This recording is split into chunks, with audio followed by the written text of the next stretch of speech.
മനസ്സിലേക്ക് കടന്നു ചെല്ലുന്ന തരത്തിൽ അഭയം ചാരിറ്റബിൾ ട്രസ്റ്റ് അതിൻ്റെ പ്രവർത്തനം നടത്തി വരുന്നു. ഇവിടെ വളരെ നല്ല രീതിയിൽ നമുക്കിതിന് നല്ലൊരു ആംപിയറുണ്ട് ഈ സ്ഥാപനത്തിന്, മിഡിവിക്ക്. അതുപോലെ നല്ല മിടുക്കരായിട്ടുള്ള ഡോക്ടർമാരുണ്ട്. ഇനിയും ഇത്തരത്തിലുള്ള സ്ഥാപനങ്ങൾ നമ്മുടെ നാട്ടിലെ സാധാരണക്കാരെ സഹായിക്കാൻ, പണമുള്ള ആളുകൾക്ക് എത്ര രൂപ വേണമെങ്കിലും ചിലവഴിച്ച് അതിനുള്ള സംവിധാനം ഇവിടെയുണ്ട്. ചികിത്സിക്കാൻ വൻകിട ആശുപത്രികളും മറ്റ് സംവിധാനങ്ങളും ഒക്കെയുണ്ട്. സർക്കാർ സംവിധാനങ്ങൾ ഉപയോഗിക്കുന്നതോടൊപ്പം തന്നെ അതോടൊപ്പം വരണമെന്നാണ്. അത് ഉപയോഗിക്കണമെന്ന് പറയുന്നതോടൊപ്പം തന്നെ ഏറ്റവും നല്ല ചികിത്സാ സംവിധാനം നമ്മളെ തൊട്ടടുത്ത് ലഭിക്കുക എന്നുള്ളതാണ് ഏറ്റവും പ്രധാനപ്പെട്ടൊരു കാര്യം.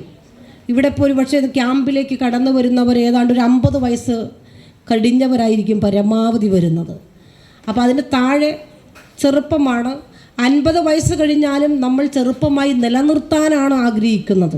എല്ലാ സാധനങ്ങളും നമ്മൾ നല്ല രീതിയിൽ നോക്കണം. വീട്ടിലൊരു വണ്ടി വർഷം നമ്മൾ സർവീസ് ചെയ്യും, അതിന് വേണ്ടി ടാക്സ് അടയ്ക്കും, അത് കഴുകി തുടച്ച് വൃത്തിയാക്കും, എല്ലാം ചെയ്യുന്നുണ്ട്. എൻ്റെ ശരീരത്തിന് വേണ്ടി ഞാൻ എന്ത് ചെയ്തു? നമ്മൾ പണ്ട് ഓരോ കാലങ്ങളനുസരിച്ചിട്ട് അല്ലെങ്കിൽ ഓരോ മാസങ്ങൾക്കനുസരിച്ച് ഭക്ഷണത്തിൽ മാറ്റങ്ങൾ വരുത്തിയിരുന്നു, നമ്മുടെ ചര്യകൾ മാറ്റങ്ങൾ വരുത്തിയിരുന്നു. അതൊക്കെ എന്താണ്? നമ്മുടെ ശരീരത്തിനോട് നമ്മൾ പാലിക്കേണ്ട കടമകളാണ്.